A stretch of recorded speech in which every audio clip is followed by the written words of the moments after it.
So ayun guys, mainit-init na issue. It's about 299 engagement ring baka ba yun? Pero hindi yun ang pag-uusapan natin. Gusto ko lang i-connect siya doon sa parting positive.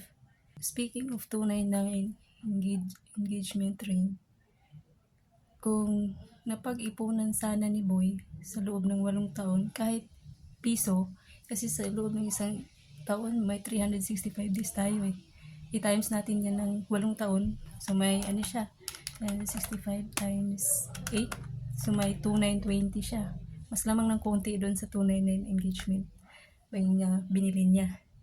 Pero kahit ano, gawin natin 5 piso kasi sa parking lot, mostly 5 piso yung binibigay natin sa mga parking boys. So, sa loob ng isang taon, 365 days times 5 times 8 years, 65 days times 5 times 8 years, so may 14,600 tayo. So, mas nakikita ko dito ang importansya ng savings. So, in a long run, kung anong plano natin para sa mga future natin, sa buhay natin, mas importante talaga yung mag-savings tayo kahit pa kunti-kunti. Darating yung panahon na yung gusto nating mga bagay na mangyayari, meron tayong magagamit. So that's all.